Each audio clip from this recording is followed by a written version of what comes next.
სინდისის პატიმარი მზია ამაღლობელი უკვე მე-16 დღეა შიმშილობს. ბათუმელებისა და ნედგადესზეთის დამფუძნებლის ჯანმრთელობა საფრთხეში ამ წუთებში მზია ამაღლობელთან რუსთავის პენიტენციურ დაწესებულებაში ადვოკატია შესული. როგორია დაკავებული ჟურნალისტის მდგომარეობა და რა ახალი ინფორმაცია ვრცელდება მის შესახებ? ნინა მაჩაბელი ჩაგვერთვება პირდაპირ ეთერში. გისმენინა.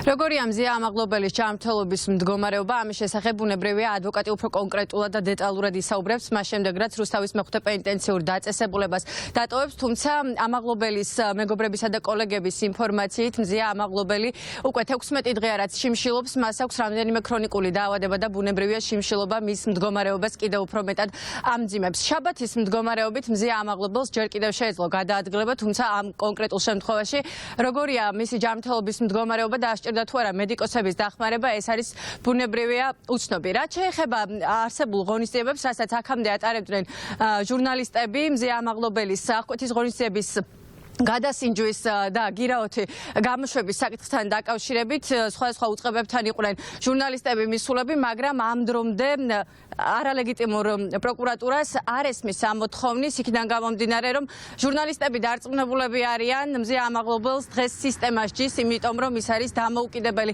ჟურნალისტი, ის არ არის მმართველი პარტიის პროპაგანდისტი და შესაბამისად ის ისჯება იმ საქმიანობისთვის, რასაც უკვე წლებია მზია ამაღლობელი ეწევა.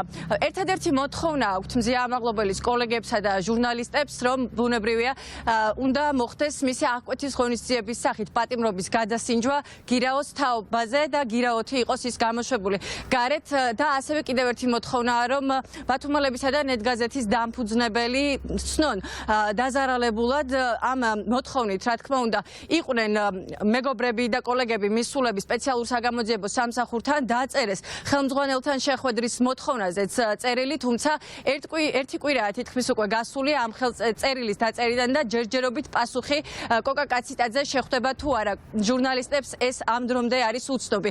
დაზარალებულად კი ის არ არის ცნობილი.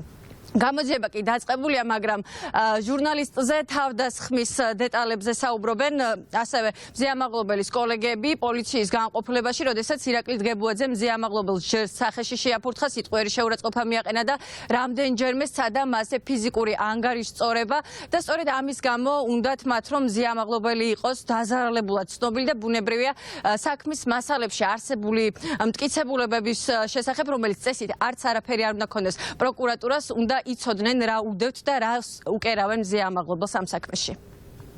ისედაც ჰქონდა ჯანმრთელობის პრობლემები, საკმაოდ სერიოზული და ამ 16-დღიანი შიმშილობის პირობებში ვარაუდობთ საფუძვლიანად, რომ მის ჯანმრთელობის მდგომარეობა შეიძლება მიადგეს სახიფათო ზიანი.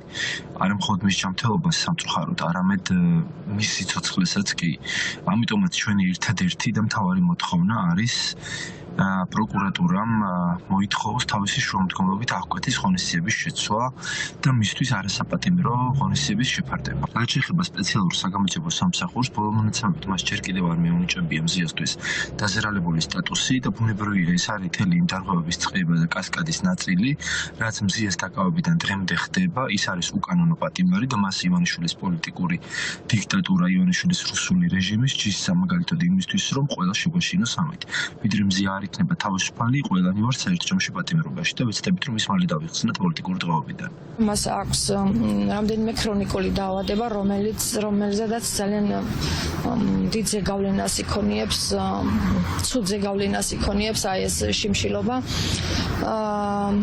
რა თქმა უნდა, ძალიან ვცადეთ, რომ გადაწყვეტილების მიმღები პირებისთვის მიგვეწოდებინა ინფორმაცია ამ ყველაფრის შესახებ გენერალურ პროკურატურას გულისხმობ, თუმცა მათგან არავითარი უკავშირი თუ არ ჩავთვლით იმას, რომ აჭარის პროკურატურიდან დაგვიკავშირდნენ, გვითხრეს, რომ ერთ-ერთი პროკურორი შეგვხდებოდა, არ გქონია. თქვენი ეთერით კვლავ დაჟინებით მოვითხოვ, რომ შემხდეს გენერალური პროკურორი და მიიღოს ინფორმაცია, რის მიწოდებასაც ვცდილობ. მზია არ არის დამნაშავე, მით უფრო წარმოუდგენელია იმ მუხლით განსჯამზიასი რა მუხლით მას წარუდგინეს. დღეს მოვინახულებთ ზეამაღლობის პენიტენციურ დაწესებულებაში, ადგილზე გავეცნობთ მის ჯანმრთელობის მდგომარეობას. ჯერჯერობით მისი მდგომარეობა არის სტაბილური, მაგრამ გვაქვს მოლოდინი, რომ ეს მდგომარეობა დიდხანს ვერ გაგრძელდება ამ ფორმით, ვინაიდან მისი შიმშილობა არის უკიდურესად გამოხატული, ის არ იღებს საფქორს, არანაირ დანამატებს, არის მხოლოდ წყალზე და შესაბამისად დღევანდელი დღიდან ფაქტობრივად შეგვიძლია ვთქვათ, რომ იქნება კრიტიკული მომენტი, ვინაიდან სამედიცინო თვალსაზრისით ორგანიზმი და ადამიანის ესეთი ჯანმრთელობა ამ კუთხით ვერ გასტანს სტაბილურად დიდხანს და შესაბამისად ვაპირებთ მივმართოთ პენიტენციურ დაწესებულებას სამედიცინო მონიტორინგის უფრო აქტიურად განხორციელების თაობაზე. მზია ამაღლობელს სისხლის სამართლის დანაშაული არ ჩაუდენია და ის რეჟიმის მხრიდან არის სწორედ უკანონო პატიმარი, სინდისის პატიმარი, ასეთია ჟურნალისტების შეფასება და მათივე მოთხოვნა პროკურატურის მიმართ, რომ აღკვეთის ღონისძიების სახით პატიმრობა შეიცვალოს გირაოთი, კვლავ ძალაშია, ისინი ამ მოთხოვნით მიმართავენ პროკურატურას, ამ მოთხოვნითვე გაგრძელდება ღონისძიებები მთელი კვირის განმავლობაში სხვადასხვა უწყებებთან მივლენ მზია ამაღლობელის მეგობრები და კოლეგები და ბუნებრივია ეს საკითხი და ეს მოთხოვნა არის დღის წესრიგში. მზია ამაღლობელი უკვე მე-16 დღეა რაც რუსთავის მეხუთე პენიტენციურ დაწესებულებაში შიმშილობს, მისი ჯანმრთელობის მდგომარეობა ნელ-ნელა სუსტდება, თუმცა როგორია მისი მდგომარეობა ამ დროის მონაცემებით, ამას უკვე მას შემდეგ გავიგებთ, რაც ადვოკატი ციხეს დატოვებს.